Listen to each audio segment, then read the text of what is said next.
There Oh. you go. Now you can start with prayer. Well, hello, everybody. Thank you for joining this evening's Thrive session on Thursdays with the Inner Journey group. My name is Dianne Bridges, and this evening's session is part of actually the CSL theme that they had published for this month and even this week, or perhaps the week before, whatever.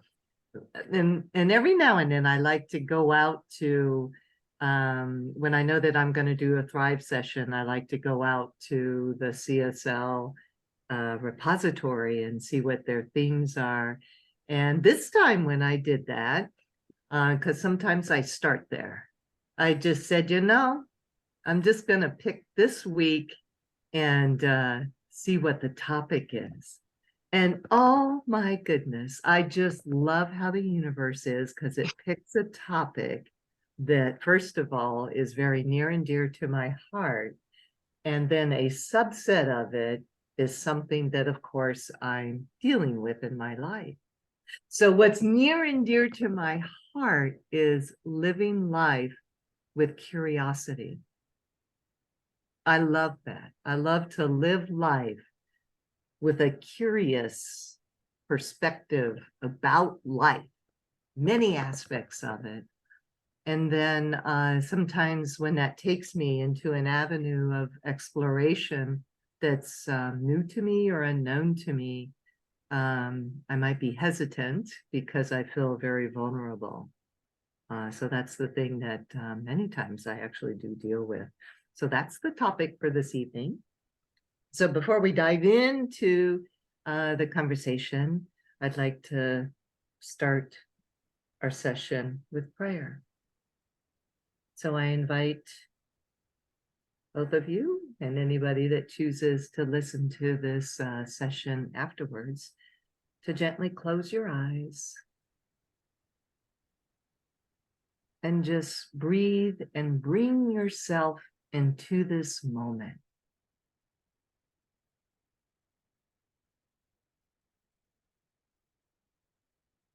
Into this space right now.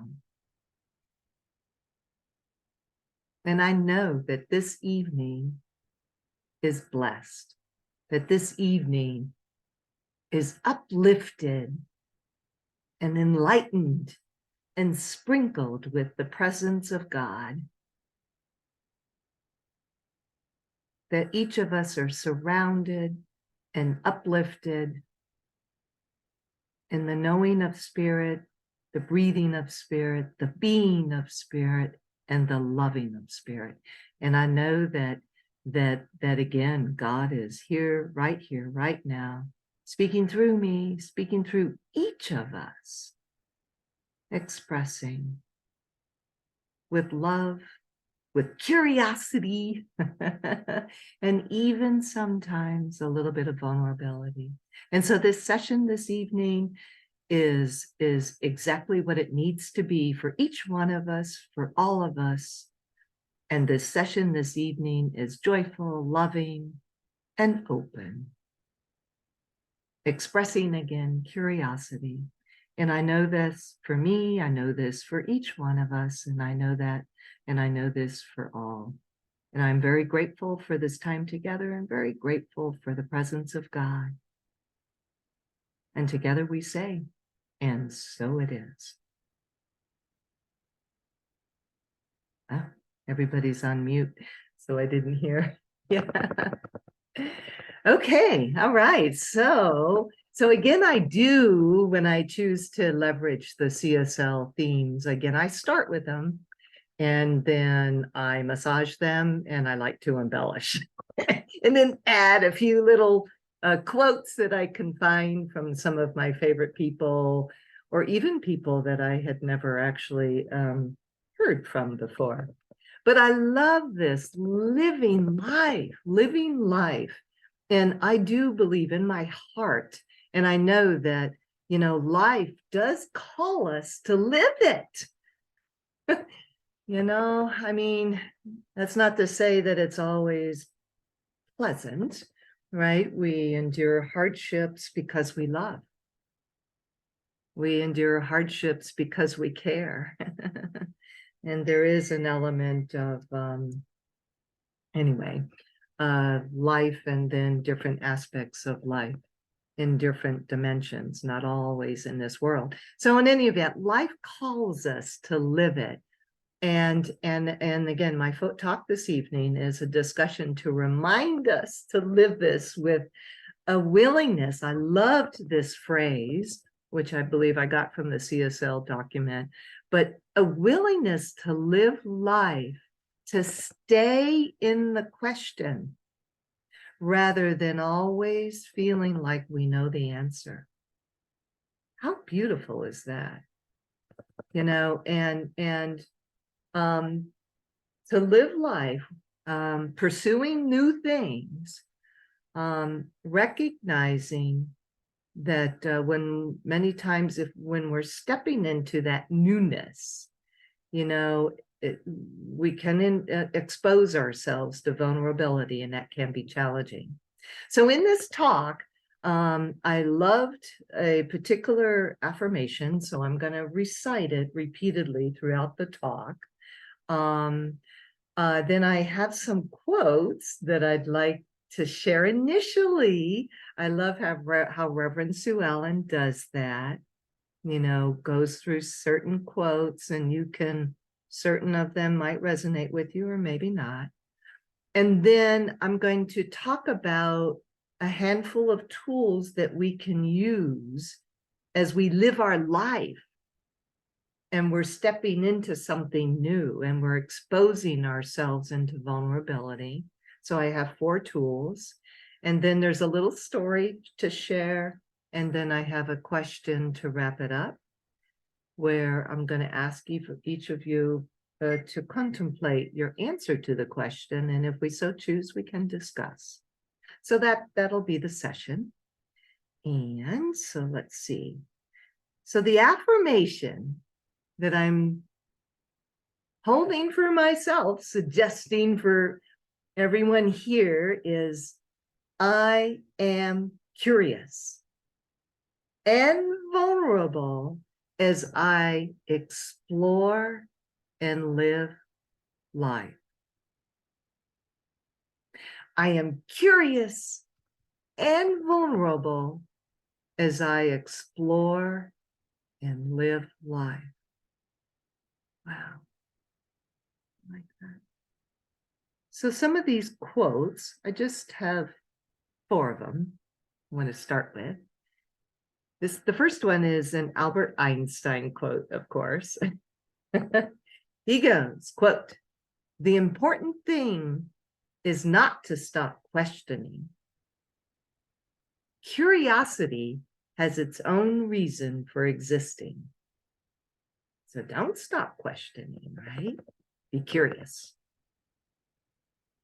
The next quote is one from Ernest Holmes, and I'm going to take a snippet of it.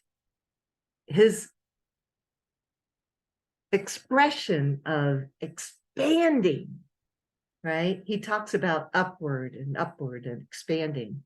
So the quote is, expand, expand, and expand, and no longer think in terms of a backyard lot, but in terms of the infinite nature, in the terms of the universe. That's nice, right? Don't think of the backyard lot. Think of infinite terms in your curiosity and questioning. Is nice. And so this next quote, I have just 2 more, is from an internet entrepreneur. He was the Zappos CEO, Tony, I'm not sure how to pronounce his last name, H-S-I-E-H. But listen to this quote.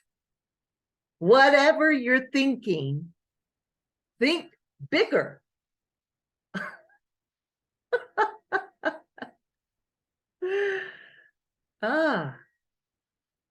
That's the be curious, right? Ask questions. Whatever you're thinking, think bigger. I liked that a lot too. And so this last one that I'll share before we go into the tools is actually a spiritual truth. It's not so much a quote, but it's a spiritual truth, a spiritual principle of science of mind. And that is, in God, all things are possible. So as we step forward in the newness of life, remembering that truth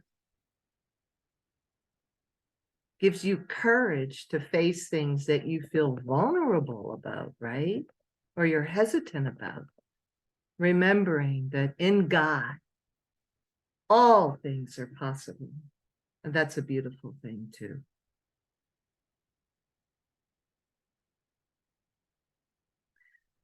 So remember the affirmation. I am curious and vulnerable as I explore and live life. So when we decide that we want to pursue something new or something unknown, and we're feeling a bit of vulnerable or hesitant about that, again, there's 4 tools that I'd like to talk about that give me courage. And perhaps maybe they would also be effective for you. And so those four tools are, and again, I leveraged the CSL and added some things. The first one is to, have an open heart. Be open, right? Which kind of goes into the curiosity aspect of things. And this, have an open heart, you let go of an attachment to what you're accustomed to thinking. So that's tool number 1. The next one, you have this open heart. The next one is a tool of hold that open heart. Keep it. Don't just open it and shut it back down, but keep it open, hold it. And we'll talk more about this. The third item is to release self-judgment, which self-judgment can give you a wall or a block and give you fear, right, of attempting to do something. So you release that, and we'll talk about that again. And then the 4th tool I've added, where it helps me to move forward again in things that are new, right, is I remember who I am. So you let go, then you hold on, which is kind of funny. And then you release self-judgment, and then you remember who you are. So let's talk about each one of those just a little bit. So the first one I said again is, let go of our attachment. Have an open heart. And I like this idea that, maybe what we know as a way is not the way. And that's where we're talking about letting go of an attachment to your knowing something and having an open heart, and be open to that. Maybe there's options or there's an alternative. Yeah, like an example, I listen to things and read things like I believe many of us do, And so I was listening to a podcast. I'd never heard of this person before. He's a behavioral scientist in Canada. His name is G-A-D, SAD, S-A-A-D. And he actually studies consumer behavior from a marketing perspective. And sorry. And in essence, what he was talking about in this podcast, it was interesting. I had a lot of interesting points. I could spend a whole hour talking about it. But he's amazed at people's unwillingness, to deviate from their anchored position, unwillingness to let go, right? To let go of an attachment to a particular position or thought. And he just talked about repeatedly, and this is, a behavioral psychologist, about really striving to come to a situation or an event or a predicament or whatever, again, with this open heart. And that many people, unfortunately, walk around with a closed heart. And so this was just an affirmation that only just this week I was listening to this podcast. And again, it was talking about letting go of an attachment and approaching life with this open heart.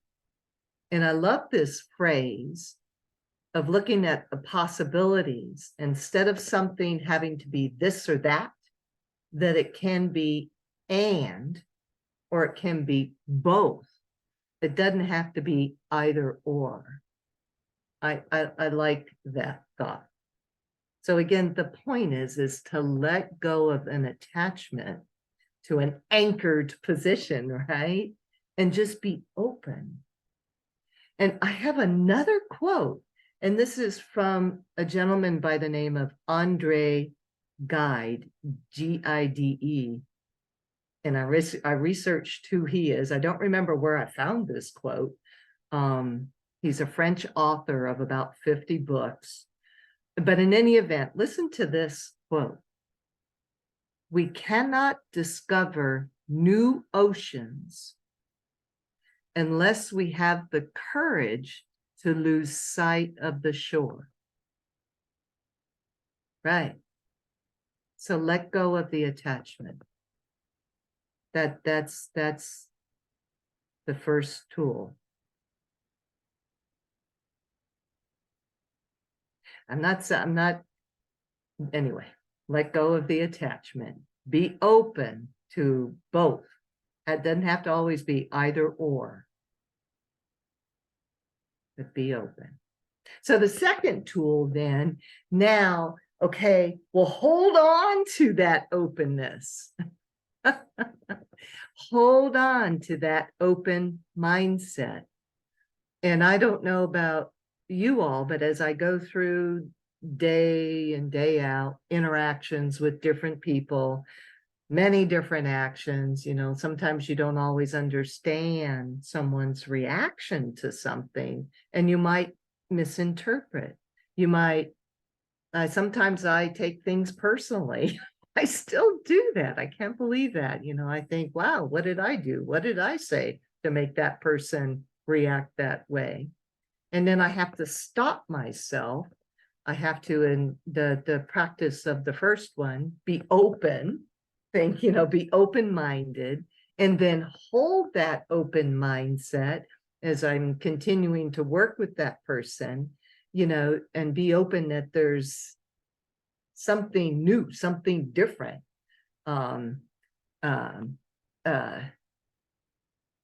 that's out there than what I'm thinking.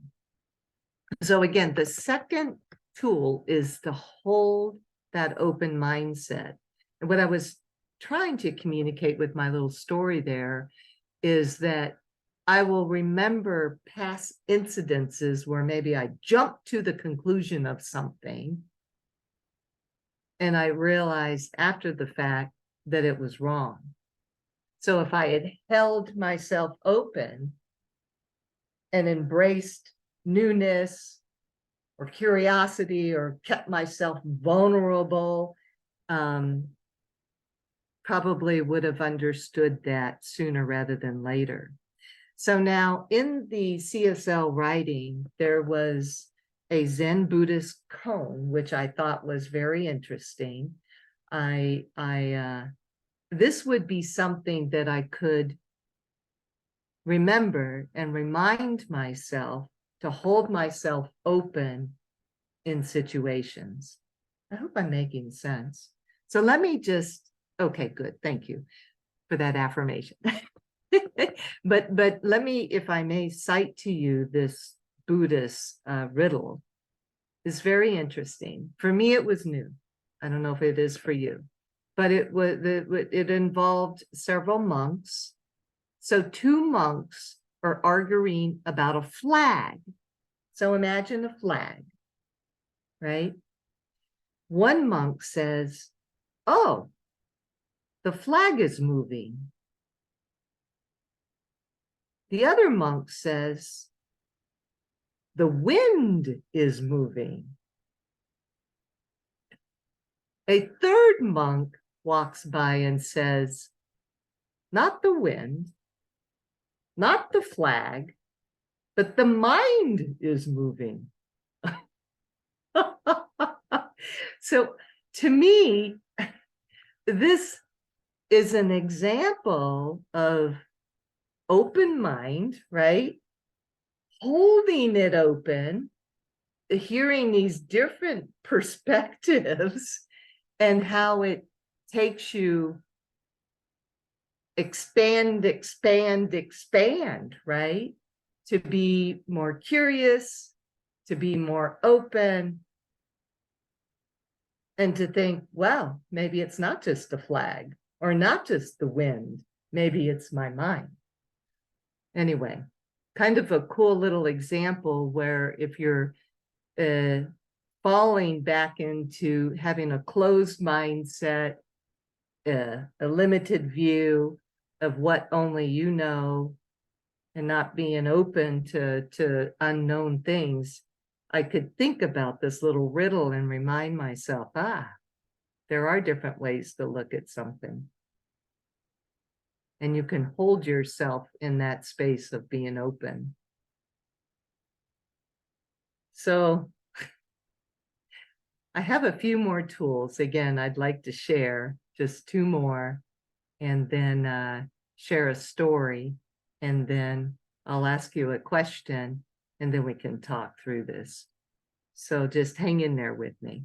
So the third tool, this is one where, you know, when you're curious in life, you can expose again yourself to unknown things, and then you're vulnerable, or you can be, right?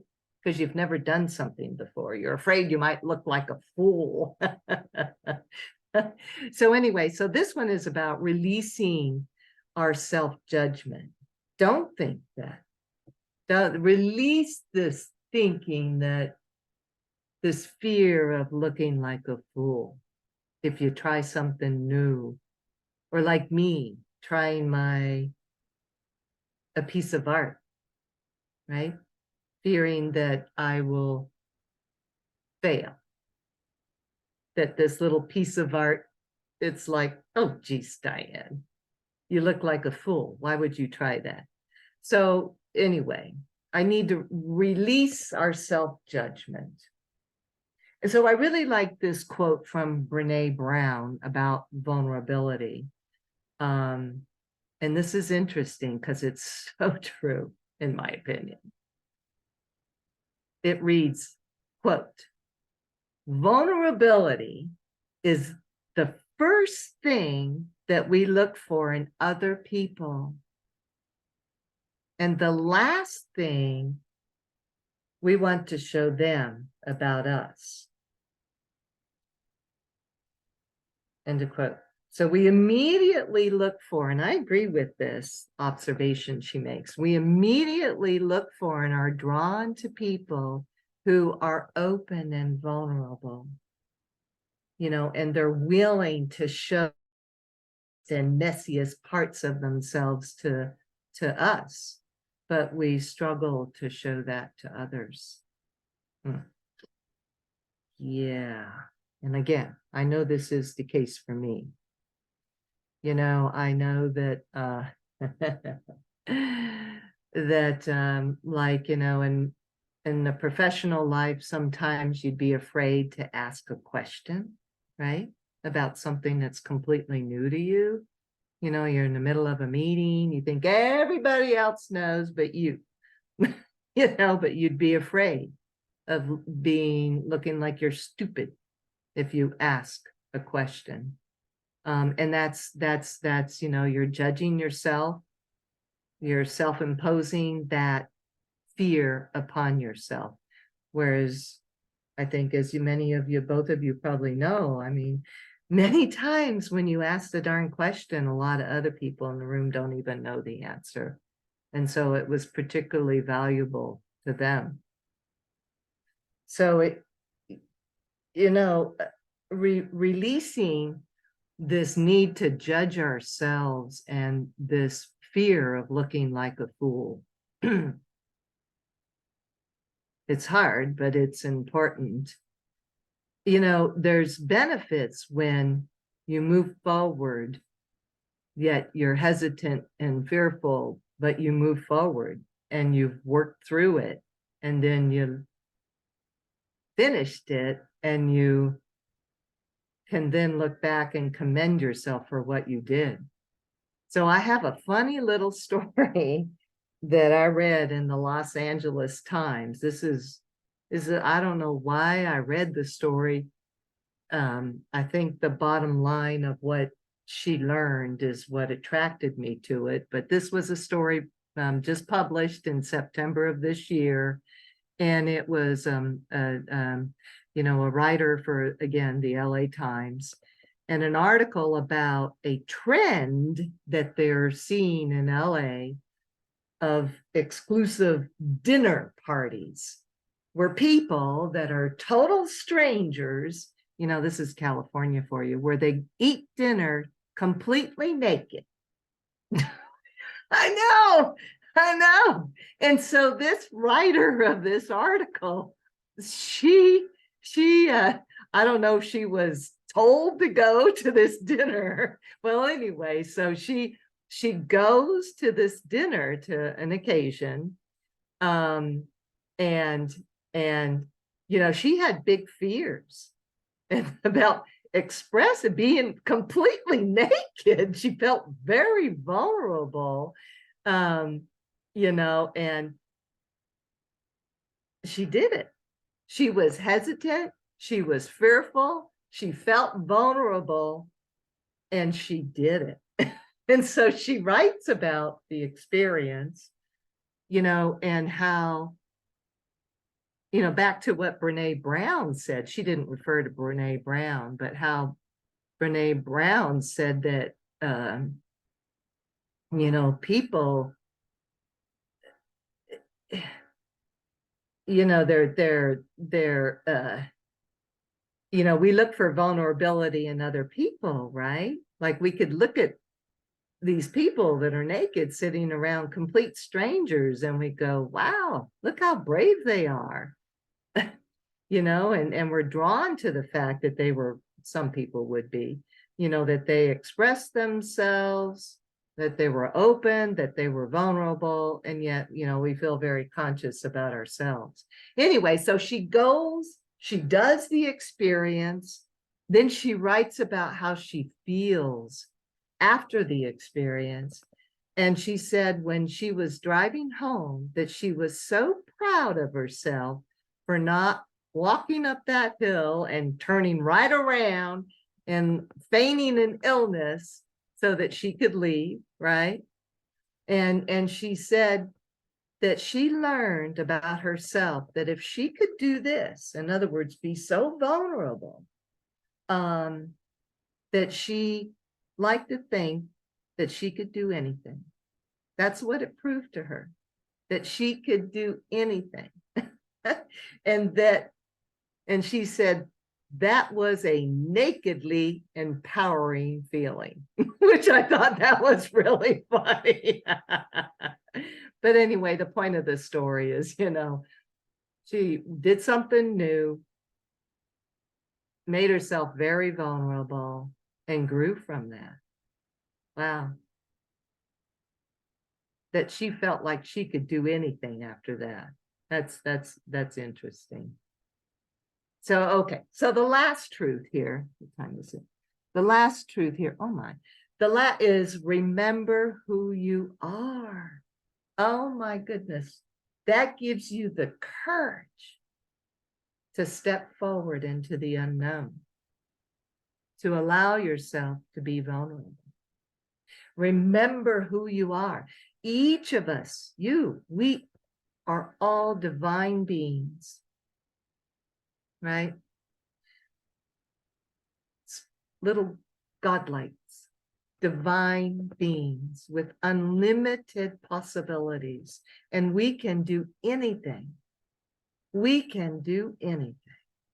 And that is a spiritual truth. For as I said at the beginning of the conversation, in God, and we are all in God, all things are possible.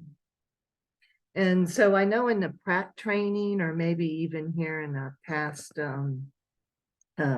Thrive session, I've made reference to my Unity minister who's now retired, the one from Arkansas. There used to be a Unity church here in Northwest Arkansas. They're no longer active. That she talked about remembering who you are, and how she was encouraging that, right on your door frame, the door that you use to go in and out of your house, to put a little note that says, remember who you are. So before you step out into your day beyond your home, that you have this reminder. And that is empowering. It gives you the courage to be curious and to move forward with that curiosity, right? To explore it. Anyway, so remember who you are. That's a beautiful mantra. I remember I used to use that at Walmart when I was working. I would use that as a silent mantra. Remember who I am. And it would give me the courage to take on things that other people thought were not possible.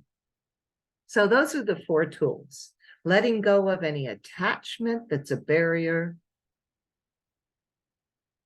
Be open, have an open heart. Number 1. Number 2, hold on to that open heart, that open mindset in your daily activities. And then number 3, to release your self-judgment and have no fear of being vulnerable. That's hard. And then number 4, remember who you are.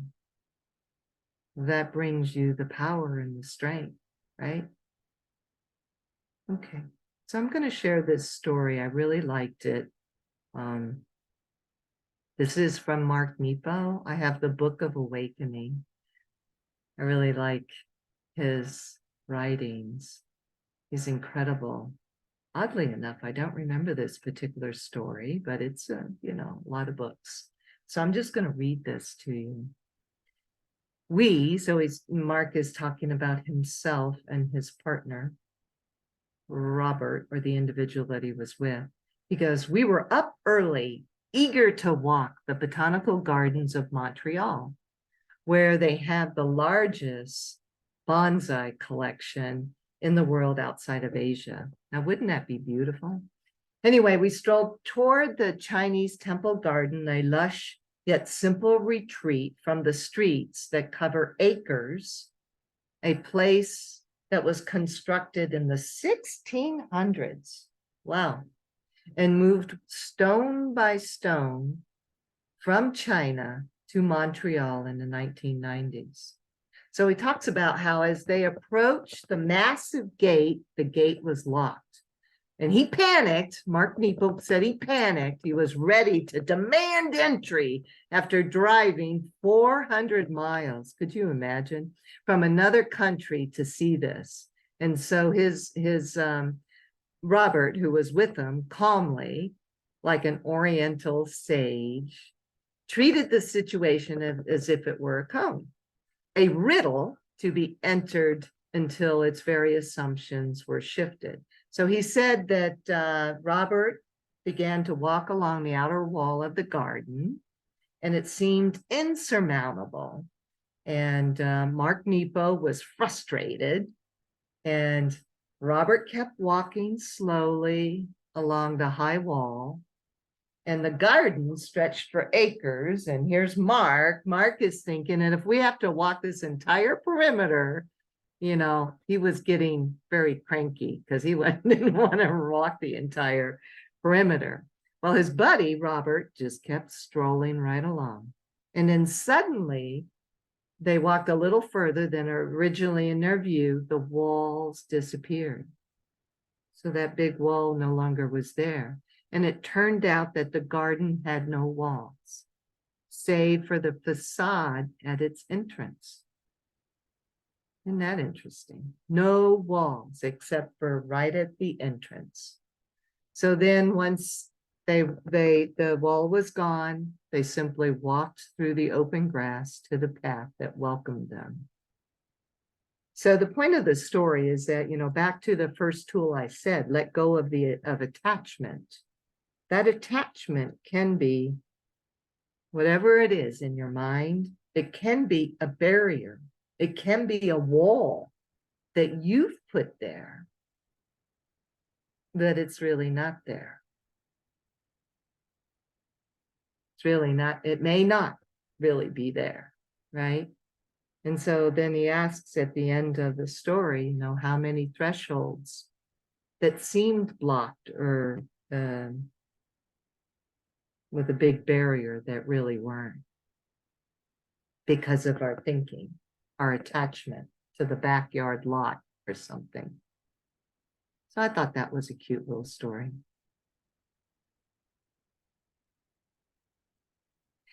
And so at this point, I went through the goal, right? The affirmation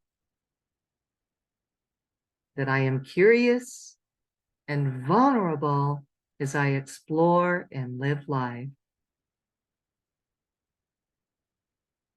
At this point, I'd like to ask you the question, and maybe just take a few minutes for you to contemplate. Is there something, what is it that you have been curious about in life, but have yet to explore?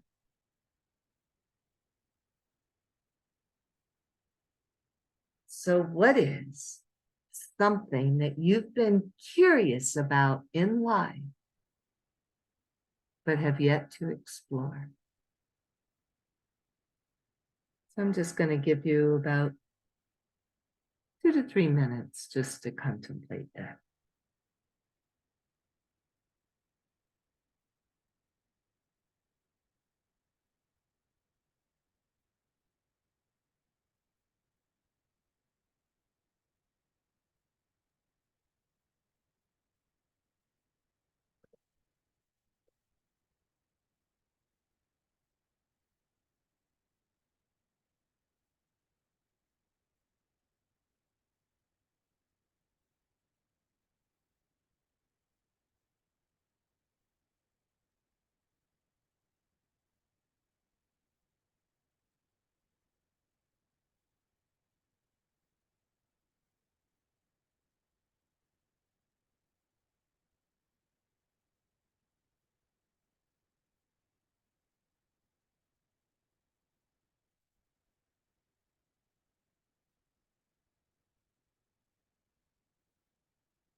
Yeah, let me know if you're done.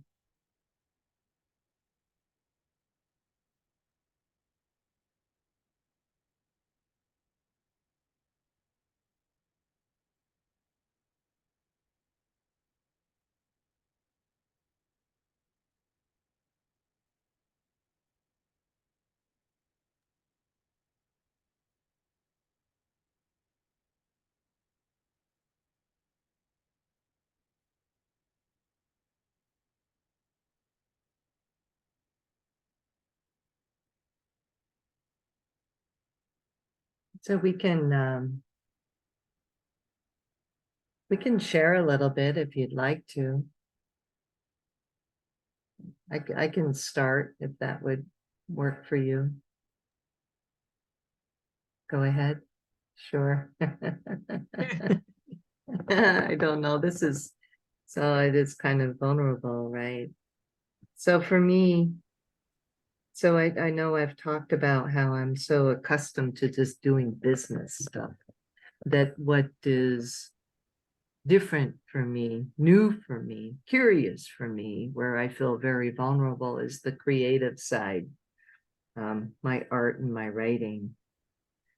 So, but the new thing that came up just right now that I'll admit that I feel I have a fear of, I'll admit, is actually, uh, having that opening up for a partner in my life.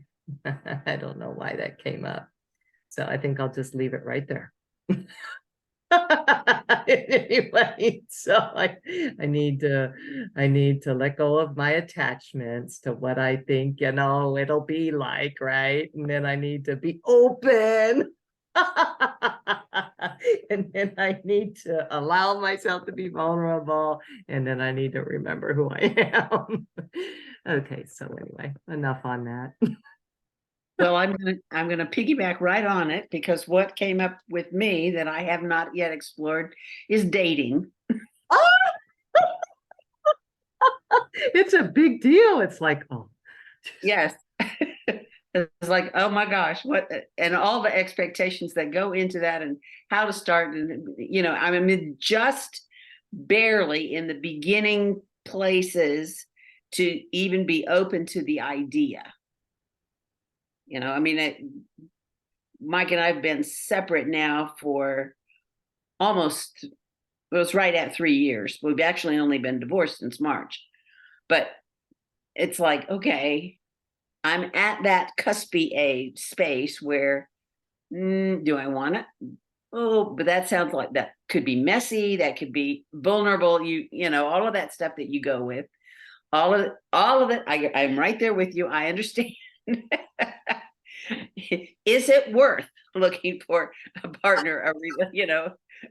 Is it that kind of thing? I mean, I don't know, but I do have my bracelet that reminds me every day that I'm oh, remembering who I am. That's what it says on it. I'm remembering who I am. I love that. Very nice. Yeah. Thank you for sharing. I get, yeah. Wow. Well, maybe we can support each other. Anyway. Yeah. And Okay. there's always naked dinner. I know. How do you get invited to a naked dinner? Yes. Go to LA. Hey, I can give you the reference. Oh my gosh. Through parts of this tonight, I just want to say quickly, I remember in the very first Matrix when Neo goes to speak to the Oracle for the very first time, and all those kids are bending spoons, and somebody says something about how do you do that, and the one kid says there is no spoon. Because his mind is already in action and he's already doing that. So there's no solid spoon.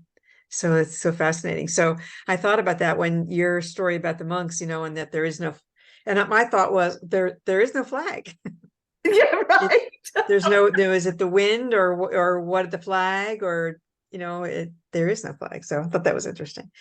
My thing is a kind of a physical adventure. I have always wondered what it's like to hike the Appalachian Trail, or actually even more curious is the El Camino Trail over in Europe from France to Spain.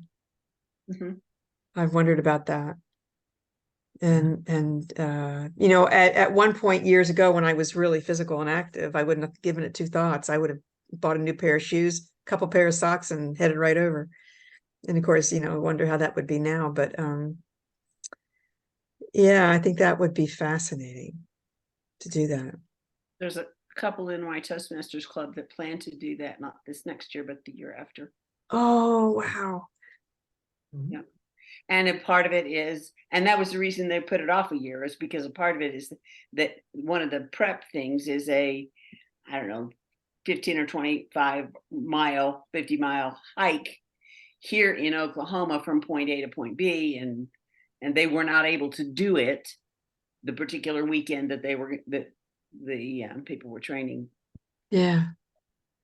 You know, I wanted to try a marathon at one point. So I joined a group with a trainer, and I trained to run a marathon.